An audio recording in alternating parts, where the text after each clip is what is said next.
everybody. Welcome to the show. Day 505. I said I'd do it, and I did it. I'm a man of my word, as much as, life will allow.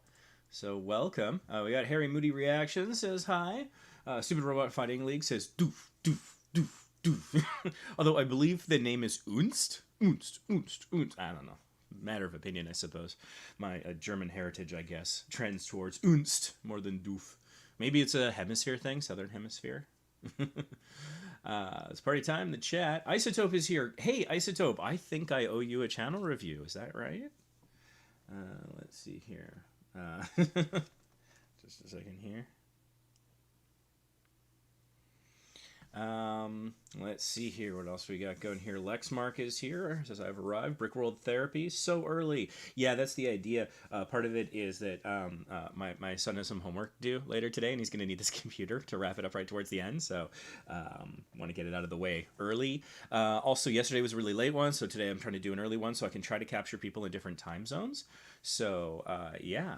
That's what we're doing, and part of me kind of wants to get it out of the way. I mean, I have fun doing this, but it was a little bit daunting. I put it out there into the world, and I said I was going to do 5 in 5 days, and I'm like, I don't want to trip at the finish line, so I'm like so close. I just want to get it done in the sense that then I can say that I did it. I've been going really hard the last 5 days for like a lot of online stuff, and so I'm thinking like after this, I'm going to get a video out for Vacation Impossible. I have a channel review that was paid that.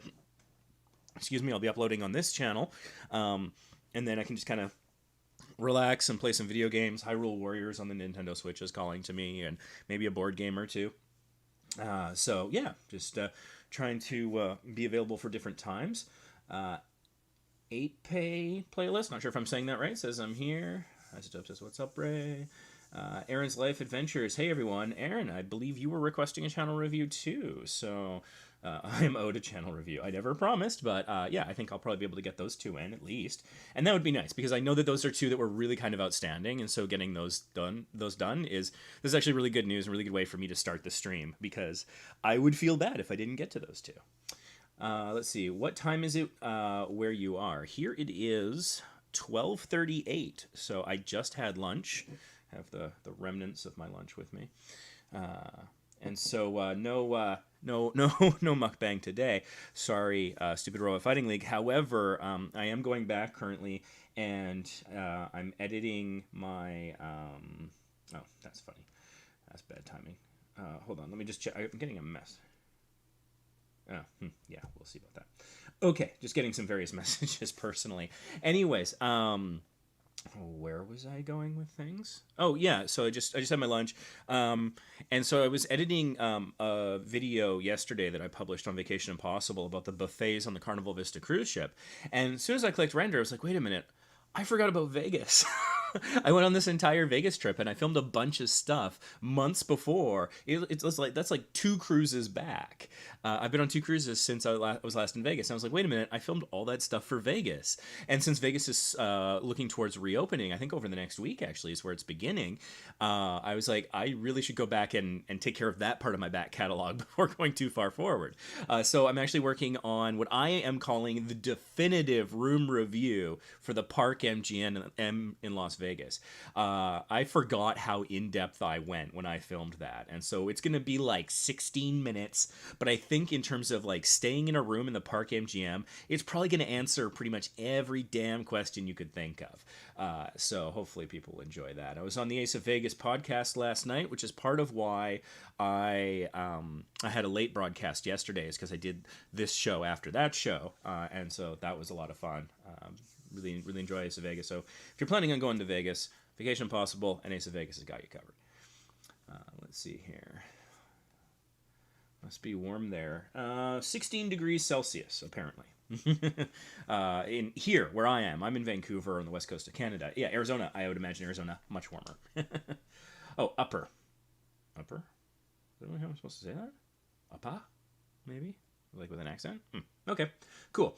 Anyways, let's get into the chat here. And so as Erin's Life Adventures says, I am owed a channel review. So, oh, but hold on. Isotope first says, haha, yes, you don't owe me anything, but it'd be great if you can give me one. So Isotope actually was in chat first. We go chronologically in chat. If I'm not able to get to you during this broadcast, there is an alternative. However, it is not free just because I am super busy. So if you want a dedicated video channel review, you can contact me. We can figure something out. It would run somewhere between 45 minutes and an hour. And what I would do is, if you're comfortable with it, I will post it on the channel here, so you could go back and rewatch it as many times as you want, and maybe get a little bit of exposure that way as well. So if that's something that you'd like to do outside of these live streams, where you don't have to play the random lottery of chat, there is that option available to you if you so choose. Okay, so Isotope, I wasn't able to find you through a standard search, but given your name, that makes perfect sense to me. And soon as I filtered it, though, to channels, this looks like you coming up first. Let me just kind of double check against chat. Whoops, I didn't mean to close that. I'll bring that back there. All right. Yeah, I'm thinking that's probably you. And that's cool. So, all right, let's sort of dive in. With the name, I'm kind of hoping that it's like physics, maybe like particle physics. I think it probably won't be, but that would be kind of cool. When I started going to university, I was originally going to be a physics major, and so I find that kind of stuff fascinating. I was sort of like an idiot savant when it came to high-level math and physics, but I couldn't do chemistry or biology to save my life. And so after my first semester, I kind of had to come to terms with the fact that I just couldn't be a physicist. And I think I was kind of okay with it, because I don't think that's sort of the career path that I enjoy. I enjoy interacting with people and talking to people. And I don't know that I have huge opportunities to do that in that realm, so I'm kind of glad that I ended up taking a different path. But at the time, it was, yeah, I mean, I knew going into university I couldn't do it. But for one semester, I just wanted to pretend. I think is what it was. But everything worked out quite nicely for me, I think. So Isotope, we've got the picture there. It's pretty good. You've got the name. It's relatively legible. If the text was a little thicker, it would be slightly more legible, but I think it's still pretty good. There seems to be a background image. It almost looks like it's an outline of, I don't know, like a samurai or something. And it has, I think, a color gradient where it's kind of blue at the top and purplish towards the bottom. It's nice and it's subtle, and the problem with that is subtlety really is lost on profile pictures, because it shrinks down to such a degree on various devices in different areas, like on chat versus search and on the channel itself. This actually, the way I'm looking at it right now, is the largest you'll probably ever see it. And that is really, really subtle, and I have to kind of like squint and lean in to see it. And so I'm not sure that your profile picture is the best place for something of such subtlety. I would actually, like I said, I would bold up the font a little bit. I would reduce the space between letters a little bit. I would consider having it such that the capital I couldn't be confused for a lowercase l. So maybe using a font where that's a little bit more clear. But that's not necessary, because you know the word. I mean, honestly, I'm looking down at this font down here in the third channel option, and I kind of like that font. But that's just me. So anyways. So it's an alright profile picture, but it doesn't convey information other than the name of the channel, which is otherwise displaying anyways. So there is that. So let's see, what's this channel about? I play games, edit videos poorly, and upload every Thursday. So again, I like the humor. I edit videos poorly. That having been said, though, I really think that we should probably put our best foot forward. You know, they say, like, oh, Instagram is, like, only the best parts of your life and things like that. But at the same time, especially when you're making a first impression, I think putting that forward is good. And the other thing about that is it says edit videos poorly. If you were talking about the games, like if you play games and then you edit the video of the game poorly, then I'm not sure that this is great. Like I said, I like the humor. I think there's other places where you could put that. Maybe like a little further down in the description or something, or when you share your channel in certain communities. But if your channel isn't about editing, if you don't show people how you edit your videos, if there are no video editing tutorials on your channel, then that could easily be misconstrued. And upload every Thursday. I am not a fan of publishing an upload schedule, partly because life gets in the way. I mean, I think we've definitely seen that in 2020. I had an earthquake try to take me out. Then we've had this these situations we're dealing with now, the malady that shall not be named, and civil unrest, and also some weather anomalies have been happening lately as well. And so many things get in the way of, what did Robbie Burns say? The best laid plans of mice and men often gang agley. Or, later sort of anglicized to say go astray. At least the rhyming still kind of works. The meter. The point of that being is that can be really hard to adhere to, and so it puts additional pressure. And don't we have enough stress in our lives right now with everything going on and all of that? So, excuse me. So, growing on YouTube is a challenge. And so this is like you're setting it on hard mode for yourself, and I don't think that there's a good advantage. You can have an upload schedule that you try to adhere to. I just don't think it should be public. And I think part of the advantage there is that if people know you upload every day, they can just go to your channel on those particular days. Whereas if your upload schedule isn't so transparent, then people have a incentive to subscribe with notifications on. So, for example, this live stream, I went earlier than I think most people expected. I would have liked to have gone even earlier, but, it's when I was able to fit it in. And that's just a property of my life, but I think that ends up leading itself organically to a call to action that I think is somewhat effective. Because I say, you want a channel review? Subscribe with notifications on, so you can join us early in chat, and that's how you get a free channel review. Because that's just the way it kind of works. But I think that that's actually a pretty good call to action. And so if I said, okay, I'm going to go live at like 1 p.m. Pacific on this specific day, come join me. Some people may or may not subscribe, but the push and the drive and the reason, the self-serving reason for the audience to have notifications on can vanish. And so those are just some thoughts about that. So in the end, ultimately what you're saying here is that you play games and that presumably your videos are edited. So it's not just a live stream, it's not just a playthrough with no editing. But other than that, I'm not being told a whole heck of a lot. And so a third of all of YouTube is gaming. So you've ruled out 2/3. You're not in the other 2/3 categories. Okay, that's something, but that's still, you haven't really narrowed it down very much. You play games. You could be talking about board games. If so, I would be more interested rather than less, because there, I think, are fewer channels out there about that. But I don't know if the games that you play are games I'm interested in watching. Are you playing a specific genre? Are you only playing RPGs or first-person shooters? RPGs would probably interest me more, just to my personal tastes. Are you playing different platforms? Are you only Nintendo, PlayStation, Xbox, PC? If it's Xbox, I would probably be less inclined, because I'm not interested in Xbox as much. And again, that's just me personally. What era are you playing? What generation of console or something? Are you playing retro games, modern games? And so those are three metrics that are sort of like part of a Venn diagram. And so it's like you could be playing RPGs from Nintendo, from the 8-bit era, right?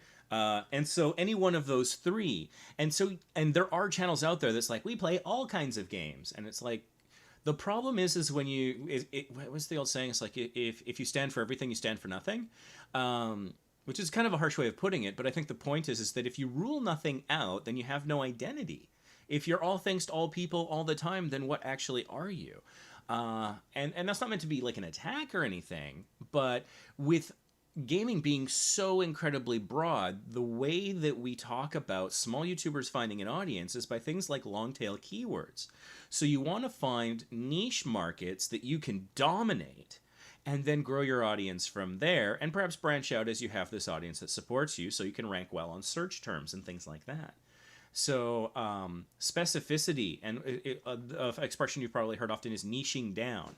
It's like, okay, gaming, RPG gaming on the on Nintendo platforms, RPG gaming on Nintendo platforms in the 16-bit era. Cool. Now, in an instant, with just a very few words, people can know much more specifically what you're about, and if that aligns with their interests, they're much more likely to dive in. And you might think, oh, I want to cast a broad net, and I want anyone who likes any kind of game to come watch me. And the problem is that's not very practical, because it's too broad. There are so many people competing, at that level. They can go watch anyone. They can go watch Pat the NES Punk, or the Angry Video Game Nerd, or Scott the Woz, or Peanut Butter Gamer, whoever. There's so many people out there that they could be watching. But if I want to watch somebody do a funny review of an RPG on the Super Nintendo, Angry Video Game Nerd and Pat Contry probably can't help me. I don't think Scott the Woz will have what I'm looking for either. I'm going to need to look for someone else. And so then you could, for me as a potential audience member, you can compete for my attention, my watch time, my views, my clicks, by being specific. So enough about that. Let's dive in. You may notice that my YouTube might look slightly different than yours. I have it in dark mode, and I have the TubeBuddy browser plugin installed. That is 30 free tools. So there's a link down below. It's an affiliate link, but even the free version is super, super helpful. And so I do strongly recommend it. I discovered it in August of 2018. My subscriber growth has gone up exponentially since then. Although recent events for my travel channel kind of kicked it in the teeth. But up until that, it was doing exceptionally well. And for both of my channels, it doubled my traffic from search. So I just want to get that out there, because if you get nothing else from this live stream, if you weren't aware of that, get that, and that will make the biggest impact on your channel, much more than anything I could tell you to do. It will work for you over time, whereas I'm just here for, what is it? I'm here for a good time, not a long time. So let's take a look here.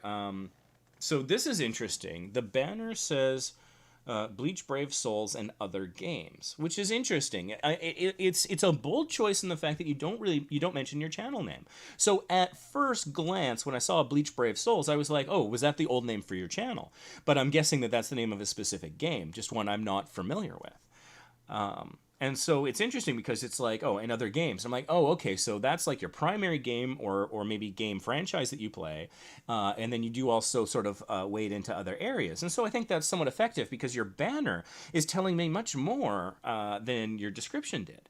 And certainly much more than the channel name or the profile picture does, because those didn't tell me much of anything other than it's kind of a cool name. Okay. And I like how there's a consistent aesthetic in the sense of, the black text on the white background in both the profile picture and the banner. I like that. And the way that the banner is framed up is really quite nice. It is a little pixelated. I'm getting pixelation around that face. Where the hair and the skin meet, there's some pixelation. So, and some of the lines are getting a little pixelated on the far side of the face. So, I'm not sure of the banner requirements for size. I know that a thumbnail can be no larger than 2 megabytes. And because of that size restriction, you can't really use PNGs as thumbnails because those are too large. So we're still kind of stuck with JPEGs as thumbnails. But I'm wondering about the banner because the sort of pixelation that I'm seeing, those are compression artifacts. So basically the way that it works in a short way is that the compression of an image file for a JPEG does sort of this randomization thing that when it's sort of a digital image where it's like a cartoon with like solid colors and things like that, you get fluctuations in the solid color because it kind of averages out an area is, I guess, the easiest way to explain it. Whereas a PNG file is much more balanced towards sort of like vector graphics and things like that as well. And so that straight lines will look really crisp and that colors will look very solid and with really clear and defined boundaries at various resolutions quite nicely without the compression artifacts that you might see, the trade-off being you get a larger file size. Now, JPEGs are great for sort of the natural world because the natural world isn't one solid color consistently, and it doesn't have generally super fine lines in nature. So if you're talking about, I do a travel channel, most of the pictures I take, they look great as a JPEG. They would never stand out that there was any compression artifacts in JPEGs. But then when I start to put text on it, the text being sort of a vector graphic of a solid color, when I save that as a JPEG, the text might look a little off. And it might be hard to exactly like articulate what that is at first if you're not familiar with it. And so PNGs are better, but then they're bigger. So I would say maybe look into the possibility of saving this as a PNG to see if you can get a good size balance that YouTube would accept it as your banner. Alternatively, if that doesn't work, then maybe just saving it at a higher setting because 2 megabytes for a JPEG is actually fairly large, especially if you're saving something out of Photoshop. So when I'm saving a JPEG out of Photoshop, it gives you like, oh, how big do you want the file to be? How much quality? It's a scale of 1 to 12. I find 11 is pretty good. 12 sometimes gets you over that 2 megabyte threshold. 11 is always fine. And it's a really like higher quality on the compression. And so I'm looking at this and I'm thinking that's probably not an 11. I'm thinking it's less, a 7 or a 6 or something. I'm guessing, I'm not an expert. So maybe if you still have the source image and go back, if assuming you use Photoshop or something similar, and then try to save it like at a higher rate where you keep it under the under whatever the file size requirements. I don't know what it is for a banner.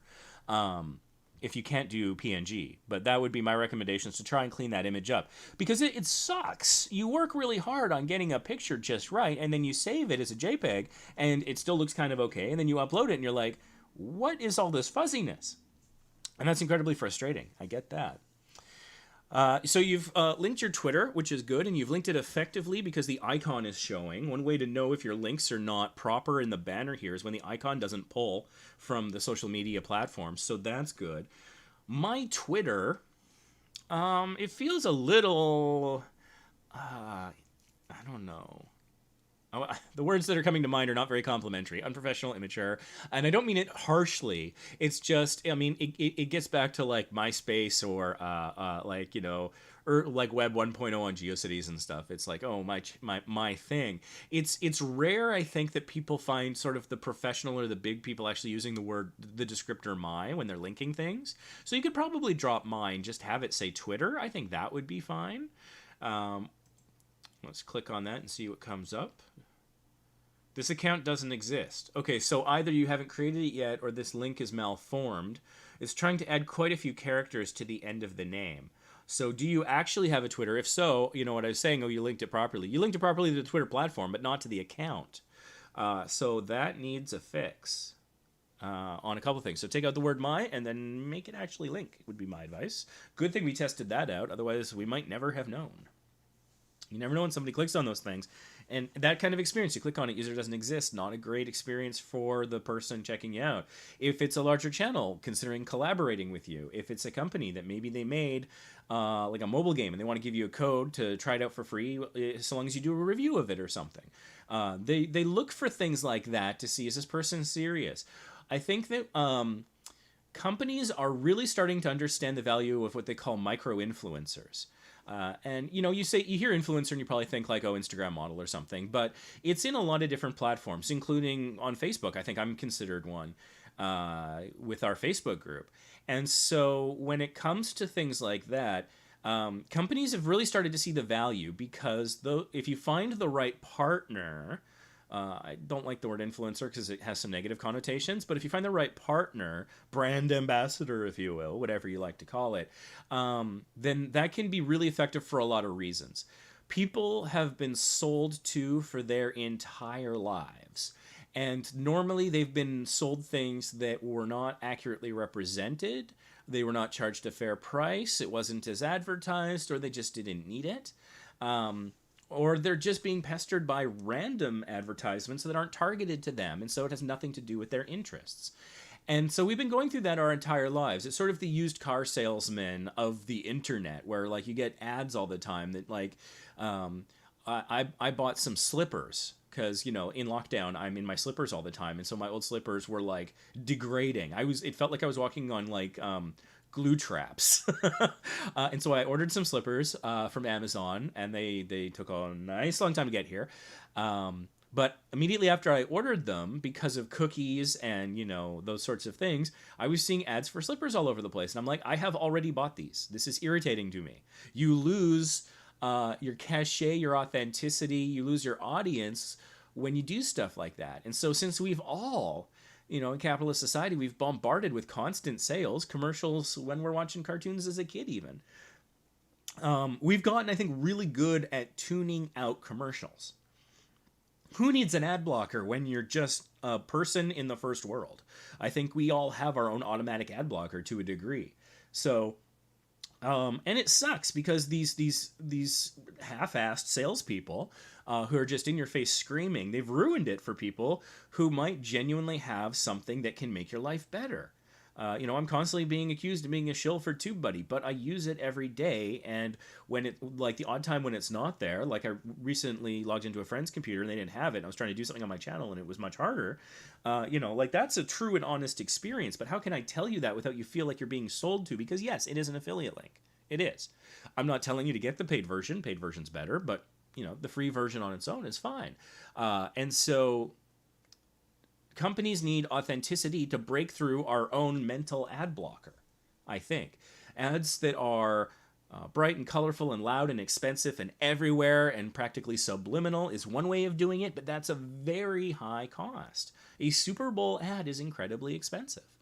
And what level of penetration will it achieve if it's not practically, deserving of an Oscar? I know that for commercials, the award is called a Clio, and so deserving of the Clio. But that is a really hard thing to do. And one of the things that you might have picked up that I was talking about when I was saying about this blanket advertising that we're subjected to somewhat nonstop is that it's untargeted. Now, I know there's privacy concerns about targeted ads and things like that, but at the same time, when you're hearing ads that make no sense to you, how many feminine hygiene product ads have I sat through as a male in my life? I couldn't tell you. And they're clearly not speaking to me, and that's fine, and they didn't necessarily have a way of targeting that better. But micro-influencers can give you that, where it does speak to you, because if you're watching me right now, you have certain interests. You want to succeed on YouTube. You are interested in things like video editing and probably photo editing for your thumbnails and things of that nature. I think that's probably pretty universal. Are you coming here looking for, fashion advice? I imagine not. The t-shirt I'm wearing I got from a YouTuber. I won one of a contest where I got a free t-shirt, which was cool. Master Moo. You spell it with 3 O's. You can check him out. He's like a daily vlogger. He does archery and stuff. It's pretty cool. So when it's a blanket advertisement and it doesn't speak to you, you stop listening, and it feels inauthentic. And it's just prepackaged crap that you've gotten great at ignoring. But influencers can talk about things on a much more personal level. And the people that come to watch them, and this could actually be a benefit of being smaller. Because if you are specifically targeted at a micro niche, and you see, again, niching down, here's some of those benefits. Because you have a particular audience you know things about. Like, I know that the vast majority of my audience is American. And so, I do these broadcasts during the waking hours in North America, partly because that's when I'm awake. I'm a Canadian, but my audience is predominantly American. I know that. For Vacation Impossible, less so for Small YouTubers Boost, but still, it's a large percentage. I'm sitting here speaking English, so that rules out a few audience groups, I think. And so just by nature of coming to that community and going to a voice that might have some authority or at least familiarity, that gives them that authenticity that they're so desperate to achieve. And here's the kicker: from a business standpoint, they do it much more cheaply. Yes, they're getting fewer eyeballs, but the eyeballs they're hitting are the ones that are more likely to be helped or interested in their product. And so companies are coming to realize these things.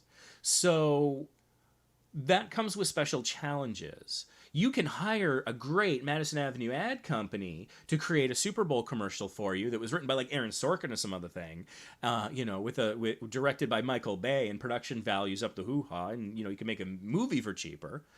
But that comes with certain guarantees. You have the opportunity to watch it beforehand. You can probably give feedback, right of refusal, things like that. It's representing your brand. So I imagine all of those deals come with a lot of built-in safeties in that regard.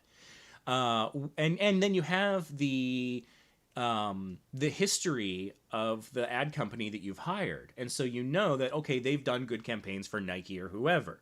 And so there's so much safety there, whereas with a micro-influencer, there's not much vetting, if any vetting at all. And so the big risk there for companies is that they're worried that they will get someone like one of the Paul brothers who will then go do something horrible, and then it will be associated with their brand. You may have heard yesterday there was a tanker truck that drove into some protesters. Thank God nobody lost their lives, but the company was right on the side of that tanker truck. I would not want to work for that company today. That is rough. That is an extreme example. So when a marketing department for a company might want to reach out and say, hey, we'll give you a code and you can review our game, or here's a product to try, or we'll sponsor a video for next year. I have yet to get a sponsored video, but maybe one day. I've been sponsored in other things, but never on YouTube. That would be nice. And I would like to learn more about that process and experience it, so I can speak from firsthand experience for you and show you what that's about. But that's relatively cheaper because, you know, it might only be the cost of a free product and its shipping, or the sponsorship, you know, is probably a whole lot cheaper than a Super Bowl ad, but there's risks associated with it. So how do you vet that person? And if you're doing a bunch of these, because that's the other thing, you can do one big Super Bowl ad and it could change the career and the path of your company. I'm thinking like that famous Mac ad, the dystopian person throwing the hammer through the big screen. You know, evocative of 1984 and V for Vendetta and things of that nature. You know, people that is in the consciousness. People have seen that. They know. Like a lot of you were probably, yeah, I know what you're talking about. You don't need to explain it anymore. When I said the Mac ad from the Super Bowl from years ago. And so that can be hugely impactful, but this you have to get a lot of smaller partners, which is great news for us because there's more opportunities. But for the challenge for the company is that if they're doing a lot of these, they don't have a lot of time to vet each person. And so I don't know their decision-making process. I've never worked in marketing, and marketing now is probably way different than 10 years ago. But I imagine that they are all people. And people are lazy and they jump to conclusions. It's efficient because they don't have time to do an in-depth background check on every influencer they want to send a free product to. So they might come and look at your channel. And so things like typos, poor grammar, poor capitalization, things of that, little things, they could just move on to the next person because there are so many of us. And that's why we want to make sure all of our links work and that they're presented as professionally as possible. So, moving on. We've got something serving as a channel trailer here. However, it is a 9.5-minute video, so it's not a true channel trailer. It's the non-Resident Evil fan reviews Resident Evil 3 remake. Okay, so it's like a non-fan reviews Resident Evil 3, I think is what you're saying there. I kind of get it. A little awkwardly phrased title.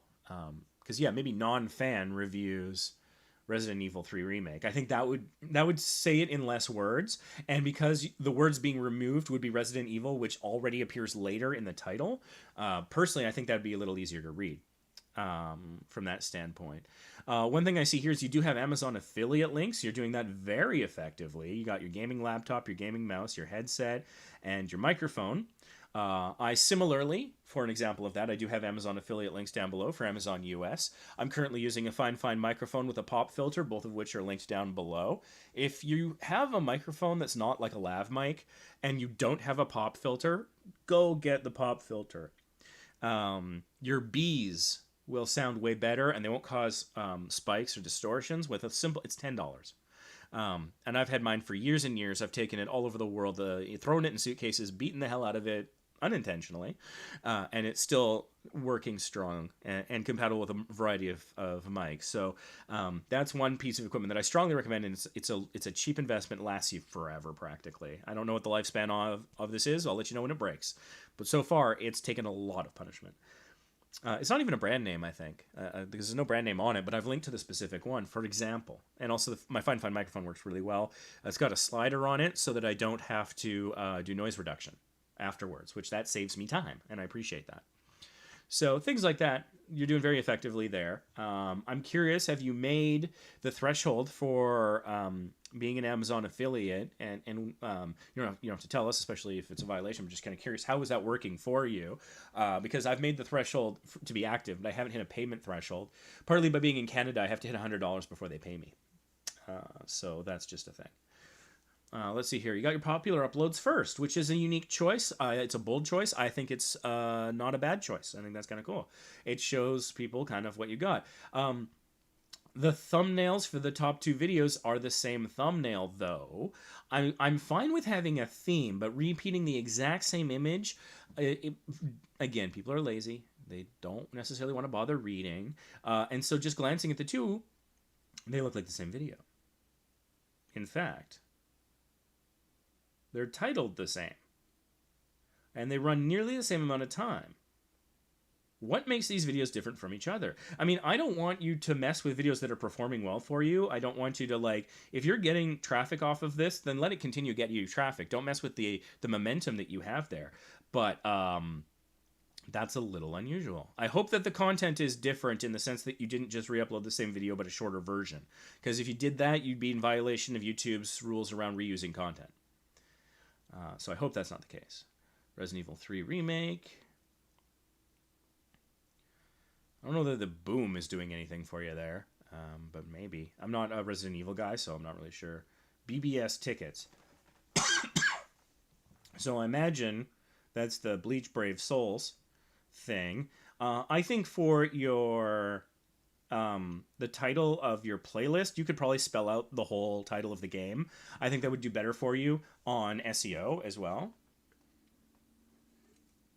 Because before I looked at your channel, someone said to me, "What's a BBS?" I was like, "Oh, that's one of the bulletin boards from the 90s where you call in with your modem." Yeah, I remember those. Those were cool. Played Legend of the Red Dragon, Lord on that all the time. It was fantastic. Never got into that Planets game. Oh, no, wait, you're talking about something completely different. And so there's that. It also, it's interesting because on your Resident Evil 3 remake, you do have a description of the playlist, which is good. A cringeworthy playthrough of Resident Evil Remake with commentary. I think the Please Watch Thanks is not professional and not doing you any favors. I would take that out.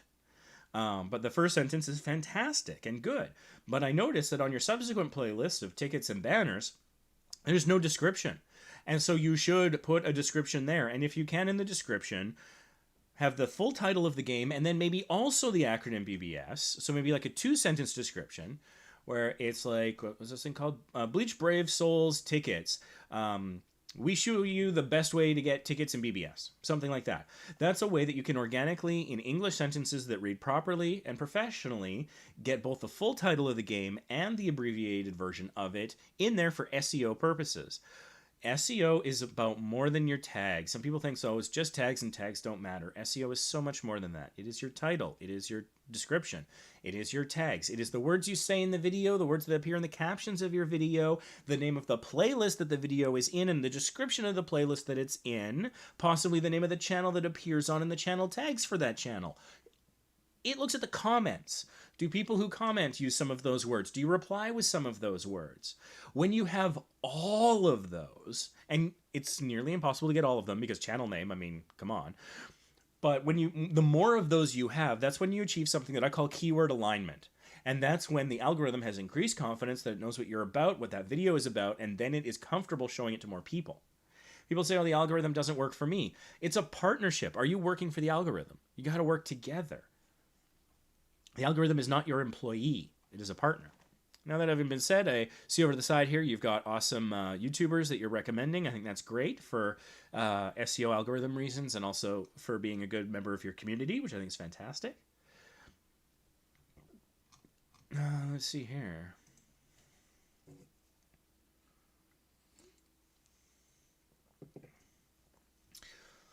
So, yeah, you've got some playlists, which is good.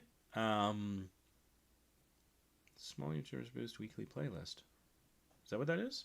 Is that us? I know some people have been coordinating. I think some mods have been coordinating some playlists and stuff. I'm not really looped in on that. Maybe SYB stands for something else. I don't know. Making better content on YouTube. Anyways, like the thumbnail here, it just says what? So the text on that doesn't add much. Review. That makes sense. That tells me that's a review. Thoughts. Fair enough. 3,900 gems in. Okay, I get that. Summons, that's all fine. What? It doesn't even have a question mark. So I'm like, is it asking a question? Is the person's name what? Is there a game called what? What? I don't know. So I don't think that text is doing you any favors. So something a little bit more enticing or descriptive or helpful, I think, would be good for that thumbnail. The other thumbnails, I think, are all fairly solid. And so I think that's good. Let's check the About section quickly here. Yeah. So, no mention of Bleach Brave Souls in your description, yet it's right there in your banner. Did you... You change the banner? That wasn't... Was that... I thought it was a little bit more to the left before. Did that change, or am I losing my mind? Could be both. Anyways, in your description, you're not mentioning the thing that you mentioned in your banner, and you're not mentioning the Resident Evil thing. So you should definitely expand upon your description for those SEO reasons and also for your audience to know what you're about. Additionally to that, I would say if you have a why, why you do YouTube. If you can articulate that there, that's helpful to create a link with your audience. You've got your business inquiries email set up properly, so good on you there. That's fantastic. I'm curious.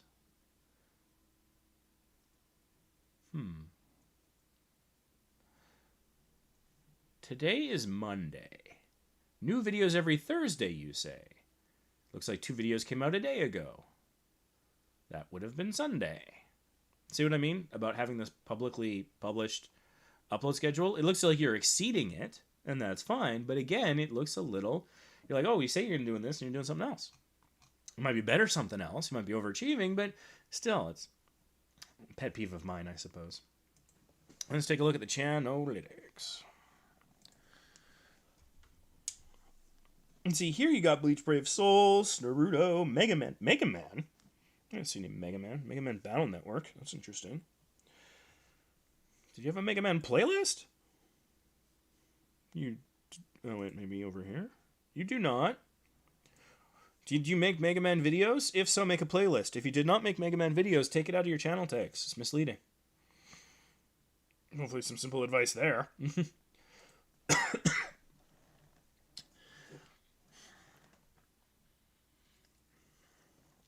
And I mean, you've got this... Obviously, these playlists are important to you. Resident Evil 3 Remake, you might want to put that there. You have Resident Evil, but maybe Resident Evil 3 Remake, just to niche down a little. BBS tickets, BBS banners, you might want to put those as tags. Quite possibly.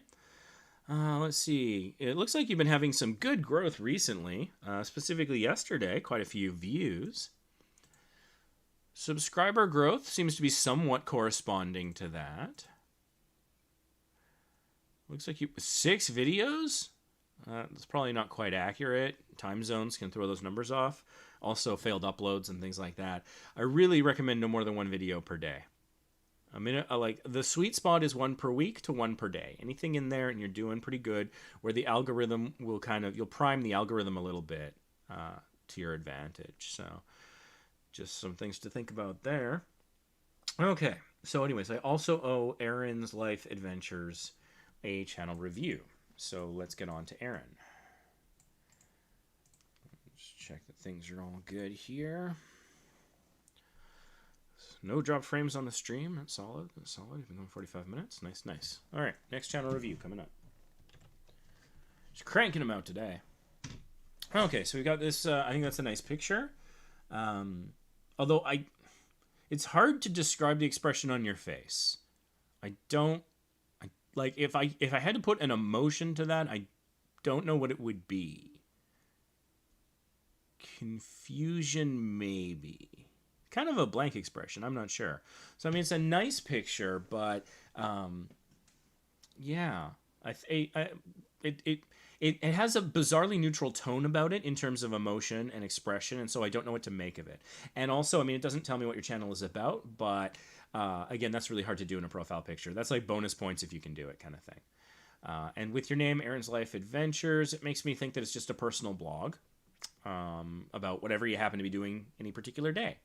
I would hope that it's something a little bit more ambitious than that, like maybe it's actually a travel channel and that's the adventures, or maybe it's like a hiking travel or urban exploration channel, something like that, because then it would be at least a little bit more directed. And my fear when I see a name like this, particularly when it has the word life in it, makes me think like, okay, this is going to be someone filming themselves buying groceries at Walmart, and that's a thing that I have no interest in. And I don't understand people who do have an interest in things like that. I'm not saying that's what your channel is. I'm saying that's what my first assumption and impression might be, absent better, more detailed information. Also, a quick glance, I'm seeing that the other things coming after your channel name are not from you. So there might be some increased opportunity to own your own search term and brand there. So let's see. Description. Oh, boy. It says welcome. No. No. Please, no. Please, no welcome. I want to ban the word welcome from descriptions. It adds nothing. It adds absolutely nothing. Nobody's searching the word, and it doesn't tell anyone anything. You can welcome people verbally in your videos if you like. Don't do it in text. Welcome to Erin's Life Adventures. I'm going to be a little brutal here, because I think that's how we grow. So I apologize in advance if this sounds harsh. But for example, in your title or in your channel name, you capitalize the E, the L, and the A, as well you should. But then when you refer to your channel, you don't consistently do that. When I talk about Vacation Impossible, I try very consistently to always capitalize the V and the I. Small YouTubers Boost, same thing. The S, the Y, and the B always get capitalized consistently. It's a little thing, but again, remember, we could have those marketers out there that are looking at 100 different channels in like an hour, trying to find somebody that they want to partner with, and it could be something as unimportant as that might make the difference. So let's do the little things right, because hopefully they're not that hard. Especially when it comes to your channel description. It's a set it and forget it. You do it once and it's there. So I would correct the capitalization there, but I'm not even sure we would keep that. Welcome to Erin's Life Adventures with 3 exclamation points. I have to ask, what does the second and third exclamation point do that the first one is failing to do? That might sound a little snarky or sassy, but the reason I'm asking that is because you can see here that your description is getting cut off after the word pet. So if you cleared out a couple of unnecessary characters, the word welcome, for example, welcome to, and maybe 2 of the exclamation points, you would have more words that would appear that might entice people more than welcome or the extra exclamation points would do. It's all about efficiency. This is like a tweet. This is less than a tweet. So after the first couple lines, the first 100 or so characters for your description, do whatever you like. Have tons of extra punctuation and welcoming messages of love and friendship. That's fine, but not at the beginning. The beginning is important. It's what people see first. And if it bores them, if it doesn't interest them, if it doesn't provide them the answers they're looking for, like what's this channel about, they might just move on to someone else. And you don't want that. You don't want that. It's like snap. Dating myself, 90s music reference for those of you out there. In this thing called rap. Anyways, I am a content creator. Let me see here. How can I express this? Content is a meaningless word to our audience. It is jargon. It is all-encompassing of everything we do. To say that we are a content creator, here, let me ask you this. What's the difference between these 2 sentences? I'm a content creator. I'm a creator. Did that first sentence tell you any more than the second? If not, and again, we have to be just viciously, brutally, honest with ourselves and trying to use our space as well as possible. And so if the word has no meaning, then it might not be worth keeping. You ever watch Star Trek and hear all the techno babble, and like after a certain point you tune it out? Somebody comes in and says like, "Oh, I'm having a real problem with my GNDN." You're like, "Oh, okay." That's the value or the risk more likely of jargon. So if you were being interviewed by Vanity Fair and you wanted to talk about everything you create and you didn't want to have to list it out. Oh, well, when I'm making my podcast and my blog and my YouTube channel and my Instagram and my Tumblr and my Flickr and my Vero and my that is a long list. And so you can encapsulate all of that using the word content, but that is like a business-to-business conversation. So if you were being interviewed about what you create, and they say, what's your creative process? Oh, well, when I think of my content, I think this. That's you talking about, it's like the meta, talking about the creation process. This is a first impression. This is not you doing an interview with Vanity Fair. This is not you speaking to, I don't know, Philly D or somebody. This is you speaking to strangers. And this is a point that I really, really, really want to drive home.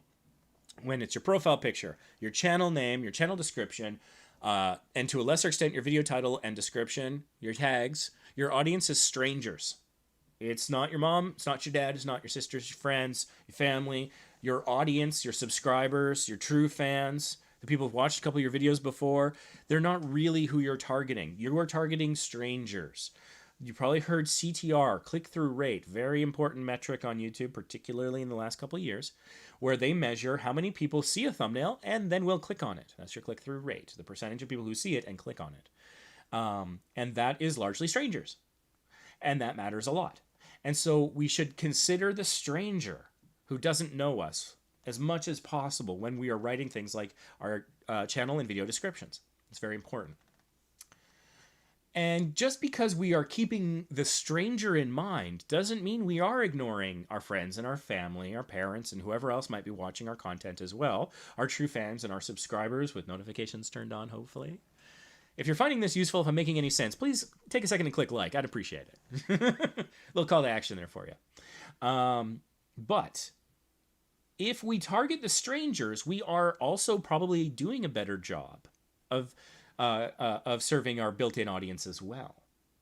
Because what we do for the external stranger will often improve things for that person as well. Sure, if they, like, I love Roberto Blake. I watch his videos, even if they're not relevant to me. I find they give me energy and motivation and ideas, and it validates what I'm trying to do, and I learn new things, and he's just entertaining to watch. He's fantastic. But he begins every video by explaining to total strangers who he is, and that doesn't do anything for me. Not gonna lie. He's like, oh, I'm a creative entrepreneur, public speaker, etc., etc. He's very good at it. He's got it polished because he says it every time. Philly D says, what's up, you beautiful bastards, every single time. But it's the self-introduction that Roberto Blake does that's more relevant here because he's explaining himself to strangers. And he's doing it quickly. Thank God. Do it quickly. Because, yes, your existing audience is a little tired of hearing it. But you want to do both of those things. And even if your audience is kind of tired of hearing it, if you do it quickly, if you have like a pattern to it, a patter to it, a meter to it, and it's consistent, then it becomes almost like a ritual. And then it's comforting in its repetition to a lot of people. What's up, you beautiful bastards, is probably an expression that people sometimes like hearing. They probably kind of relax and they settle in and like, okay, this is a video I'll probably find interesting if you're a big fan of Philly D. I like Scott the Woz. So, hey y'all, Scott here is how he begins almost every video. Sometimes he mixes it up and makes it a little funny, but the consistency and the ritual that comes out of that can be fine. So you can have the ritual that also informs strangers. And if you can do both of those well, that is some magic sauce right there. Who intends? You intend to bring videos. Okay, that's cool. Maybe be a bit more confident. I would like to think that if Grammarly was looking at this, it would be like that is, I don't know what it would call because I don't really use Grammarly, but it's kind of like wishy-washy language, or it lacks confidence or something, or it's unnecessary phrasing. So don't tell me what you intend to do this way necessarily, because that just makes them be like, well, so did you do it? Is this what you said when you started, or are you trying and not really like, I want somebody who's put some time and effort, knows what they're doing, because I have very little time to spend on anything. And so put your best foot forward, sound confident. You can be vulnerable in your message, in your videos, but I think at the very beginning of your description is not the place for it. Not in this way. To bring you fun videos that include everything from... Okay. Fun is a variable definition. It can mean different things to different people. For some people, organizing their books alphabetically is fun. It is not for me. For some people, hunting animals is fun. For other people, that's horrific. For some people, fun is surfing. Other people, that would be terrifying. So fun isn't really explaining anything. You're bringing videos on a YouTube channel. Wow. Again, I don't mean to sound vicious. I'm trying to really drive home the point that these words have no meaning. This is the water. This is the water that goes into the watered down drink that you overpay for at the bar. These are the ice cubes that you put in the drink that's already cold. So, trying to find new ways of expressing that. I would say that everything before the word pet has got to go. Having your channel name in there somewhere is not bad for SEO, but it adds no value to the audience, so you can put that later. Everything else adds no value to anything. There's no SEO to it, and it doesn't help your audience. This channel has something to do with pets. That's all I know.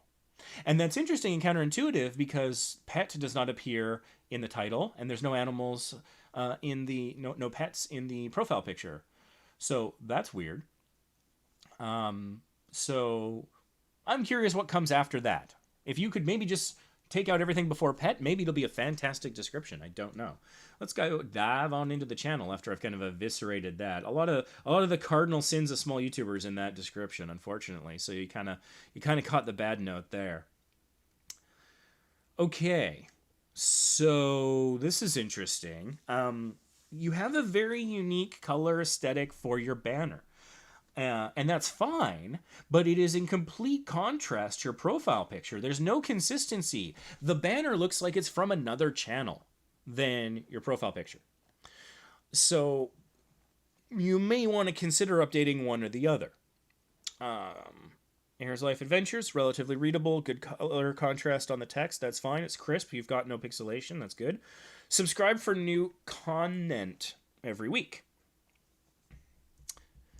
Don't want to sound mean, but I do suggest spelling things correctly is important.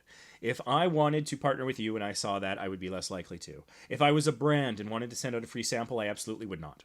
If I saw something like that. It may seem minor, it may seem nitpicky, call me a grammar Nazi if you must, but professionals care about those sorts of things. Because if you're doing the little things poorly, then are you doing the big things badly? Is the natural question that people would ask to protect themselves and their brand. An audience member might not care. Don't know.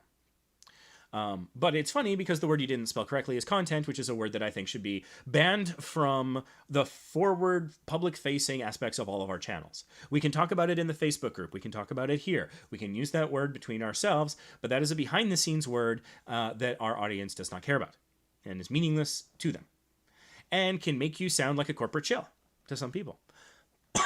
There's an old Bare Naked Ladies song from their first album, Gordon. One of the lines is, "I never thought words like product would ever escape my lips." That's somebody talking about having sold out in their career. And in this case, I think product is fine because product reviews are fine and people go looking for that and you do some and that's fantastic. And that can be a very good niche. It can be very profitable. You can get a lot of free stuff that way potentially. But content, I think, is the word that should not escape our lips except when talking to other creators. So subscribe for new content every week is what you're trying to say. You could mention subscribing in the banner. I find it personally a little tacky, but that's just my taste. And again, you're saying new content every week. And so far, it seems like you're keeping up with that a bit more. But again, I really don't recommend having a publicly released content schedule. Because let's say that you come down with the global malady that's forcing everyone to stay in their homes right now. And you need to take care of yourself. And maybe you need bed rest, maybe you need exercise, whatever your doctor tells you to do. If any of that prevents you from making something on your channel, then you're lying there miserable and also thinking, I'm letting my audience down. Why would you make things worse on yourself and harder on yourself? Life is challenging enough. It's gonna throw you curveballs. There's no way that it's not. There's going to be weeks where it's going to be very difficult, if not impossible, to release something new. If you get very good at streamlining your process and using scheduled posts and things like that, yes, you can keep it up, but it can be a very rough slog. And I think that, I got to ask in chat, what do you think? When you go to a channel and you see that they release something consistently because they say so in their banner, does that make you more or less likely to subscribe? Or do you not care about that and you just care about what they're making? What do you care about as a potential audience member? So you've got a picture of a couple trees and a path, and that's a nice picture. One thing that you could do to try and tie your banner into your profile picture is get that picture from your profile and also put it somewhere in the banner. That's a thing you could do. Or you could go the other direction and try to put some of the elements of the banner into the profile picture. Something that would have them align a bit more, maybe. I don't know. It's interesting that the banner is about Erin's life, and Erin herself does not seem to appear in the banner. Might be noteworthy. If you were in front of that tree, that would make a little bit more sense to me. So you do here in the banner, thankfully, and thank you, describe what your channel is about very effectively. Pets, my life, and product reviews. My life is broad. It doesn't rule anything out. So you could just as easily be saying, I cover pets, product reviews, and whatever the hell I feel like. So my life being in there, it opens the door to including whatever you want so that people aren't surprised. That's one way of looking at it, and that's okay. Personally, if you want to be a success on YouTube and you want to make it easier, as much as you can niche down, the algorithm will help you. You can still find success without it, but it is harder and takes longer, and you rely more on luck. So make that conscious choice. And my life could be anything. It could be video games. It could be makeup. It could be travel. It could be true crime, because maybe you're really interested in that, and therefore is kind of part of your life. It could be shopping at Walmart. I really hope it's not. Pets and product reviews. Cool. In fact, since pets and product both start with P, you have alliteration. It would, if you had a third P in there, that might roll off the tongue a little bit better. I notice here that you have something about found PJs in the ground. I kind of want to be like, pets, product, and my life in PJs. that can be kind of a cool slogan. Use it if you like. It's probably not accurate, but if it is, feel free. I give you my permission. The suggestions I'm making, you can use. You don't need to attribute. Although, hey, you can if you want. Feel free to feature my channels. But it's not a requirement. Another thing that's worth noting here, again, it's a pet peeve for some people, and it's going to feel like a nitpick, and I hope you don't feel like I'm ragging on you here.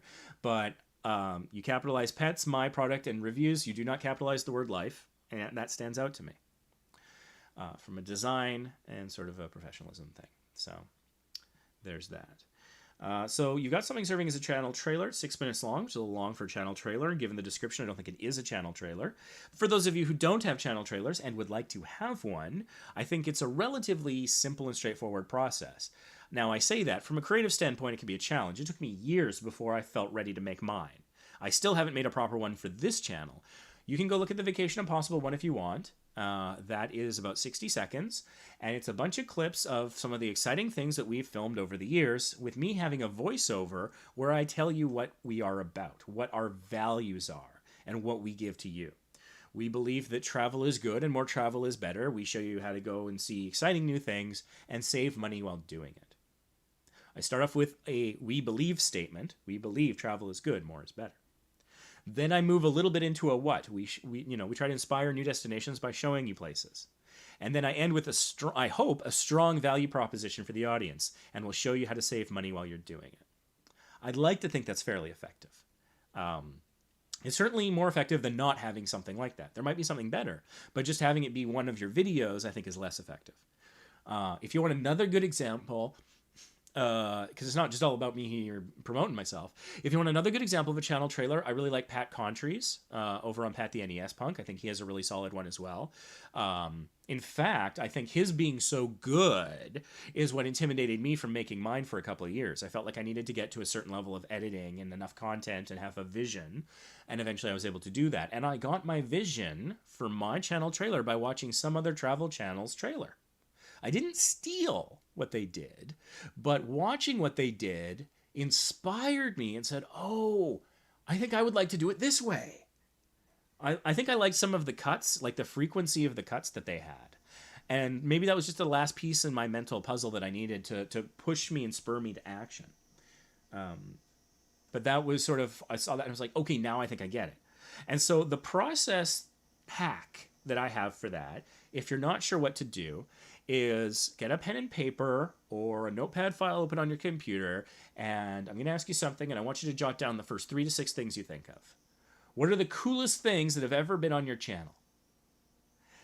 You probably had at least 3 things pop into your mind instantly. There's that time that I saw the Coast Guard rescue migrants. That was amazing. Oh, there was a time I met the Dalai Lama, but I didn't film that. I should have filmed that. Okay, fine, can't do that.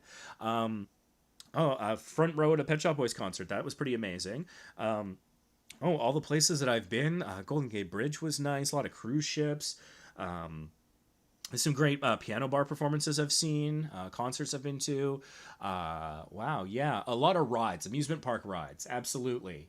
Some amazing ones. I love the Jurassic Park ride at Universal Studios. I got great footage of that, I know. There were some funny moments, absolutely, that happened.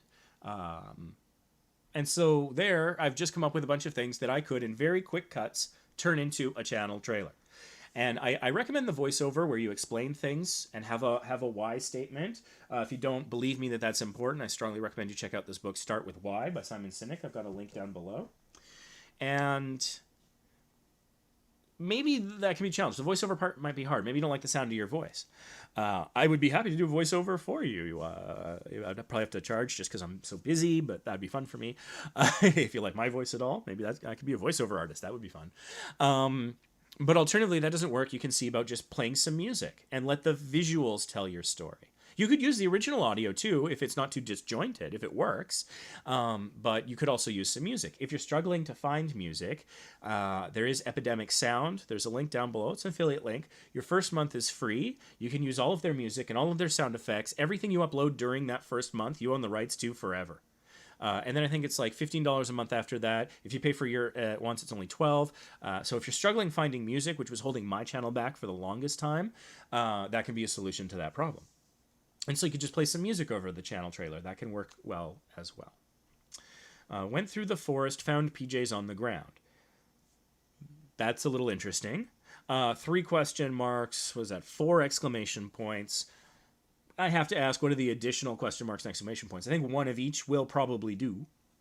In this video, nope. Stop. Just don't. Please, I'm asking, I'm begging. I want to help you. Just no, it's a video. People are on YouTube. They know it's a video. Just begin with, we decide. Go right to it. Don't waste that space. We decide to go on a little nature trail in an urban forest area near our neighborhood. That's great. If you drop the in this video, that's a great sentence. It explains things clearly, quickly, and it's got some great SEO terms in there. So you're doing well. We get into the nature trails and find something odd on the ground. That's good. If you make it that far into the video, no. Drop me a comment, made it. That's interesting. I mean, okay, it's a little interesting, but also I could just type made it right now at 1 second. But it's an interesting way to try and get people to engage. It's an interesting call to action. I definitely give you points for the creativity of that. I think if the challenge required them to watch would be better. Like, I don't like if you make it that far into the video thing, but you could. And that's fine now that I understand where it was going. Initially, it turned me off, but then I see where it's going. You could say something like, hey, if you make it that far in the video, comment down below what color were the PJs. Something like that. That might be a little bit more interesting and actually require them to watch the video. Also, let me know if there's something you want to see more of in the future. I like that. That's a really good call to action. Side note, audio does get weird in one place, as I accidentally had my... Well, and you put that later, and so putting that later is fine. I'm super glad you didn't open with it. Oh, interesting. Why I don't edit. The reason why I use raw footage. I am a little curious about that.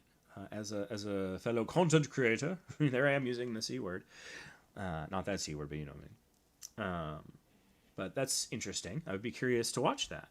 And that's an interesting thumbnail. So I think that's pretty good.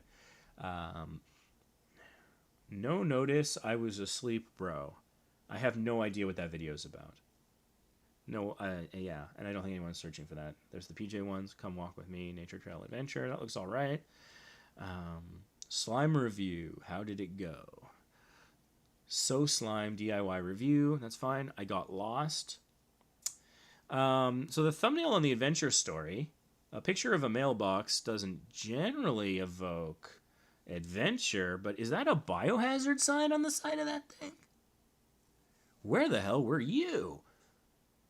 There's a couple things you can do to punch up this thumbnail. For one, you'll notice that the way it's displaying on my screen, the word story is largely obscured by the time code. So all YouTubers should understand that in the bottom right-hand corner of your thumbnail, that is not yours. That is not yours to play with. Do not put anything important in the bottom right-hand corner because the time code will take it up. So if you could move that in such a way that story is not being covered by the time code, that would look better. Additionally, that mailbox that may or may not have a biohazard sign on it is interesting. But what if I told you, with a relatively easy function in Photoshop, that red mailbox could be more red? It's really quite easy.